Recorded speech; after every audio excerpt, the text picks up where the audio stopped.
നിങ്ങൾ പണത്തിന് ബുദ്ധിമുട്ടുന്നതുകൊണ്ടാണല്ലോ ഞാൻ വിളിച്ചപ്പോൾ നിങ്ങൾ എന്റെ കൂടെ വന്നത്. അത് പിന്നെ സാരമില്ല. ഞാൻ നിങ്ങളെ ഒരു ജോലി ഏൽപ്പിക്കാൻ പോവുകയാണ്.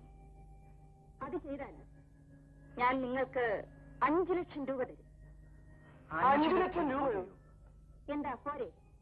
അല്ല, ജോലി എന്താണെന്ന് അറിയാതെ. ഒരു ബുദ്ധിമുട്ടുമില്ലാത്ത ജോലിയാണ്. നിങ്ങളൊന്ന് ഫോണിൽ സംസാരിക്കണം. അതിന് 5 ലക്ഷം രൂപയോ?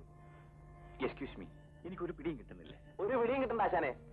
ഞങ്ങൾ ആരോടും എപ്പോ വേണമെങ്കിലും ഫോണിൽ സംസാരിക്കാം. വേണമെങ്കിൽ നല്ല കല്ല് വെച്ച് തെറിയും പറയാം. എന്റെ ഭർത്താവ് ഈ നാട്ടിലൊരു കോടീശ്വരനാണ്. കേട്ടിരിക്കും, മിസ്റ്റർ ഗിരിജാ വല്ലഭമേനോൻ. അയ്യോ, അദ്ദേഹം ഇന്റർനാഷണൽ എക്സ്പോർട്ടർ അല്ലേ? ഞാൻ അദ്ദേഹത്തിന്റെ 2ാമത്തെ ഭാര്യയാണ്. പേര് രജനി. നിറത്തിനൊത്ത പേര്. അദ്ദേഹത്തിന്റെ ആദ്യത്തെ ഭാര്യയിൽ ഒരു മകളുണ്ട്, വീന. അവളെ നിങ്ങൾ കടത്തിക്കൊണ്ടു പോകണം. 10 ലക്ഷം രൂപ തന്നാൽ മകളെ വിട്ടുതരാമെന്ന് മേനോന് നിങ്ങൾ ഫോൺ ചെയ്യണം. സന്തോഷം. പോകാം.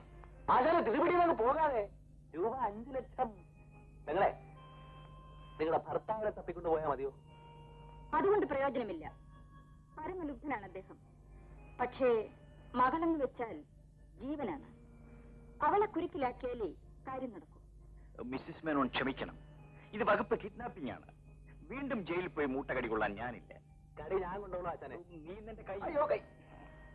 മിസ്റ്റർ രാജേന്ദ്രൻ, പണം ഉണ്ടാക്കാൻ വേണ്ടി വീണയും ഞാനും കൂടിയിട്ടൊരു പരിപാടിയാണിത്.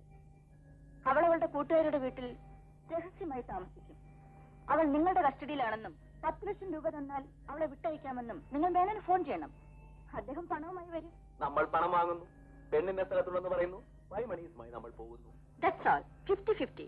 ഞാൻ വിചാരിച്ചു ആ കുട്ടിയെ ഞങ്ങൾ തന്നെ കടത്തിക്കൊണ്ടുപോകേണ്ടി വരുമെന്ന്. ഹേയ്, അത് വേണ്ട. പക്ഷെ പല പ്രശ്നങ്ങളും ഇതിലുണ്ട്. ആദ്യമായി നിങ്ങളുടെ മകളുടെ അഭിപ്രായം ഞങ്ങൾക്കൊന്ന് അറിയണം. എന്റെ അഭിപ്രായമാണ് അവളുടെ അഭിപ്രായം എന്ന് നിങ്ങൾ പറയുന്നു. ഞങ്ങൾക്ക് നേരിട്ട് ആ കുട്ടിയോടൊന്ന് സംസാരിക്കണം. അതിന്റെ ആവശ്യമില്ല. ഉണ്ട്.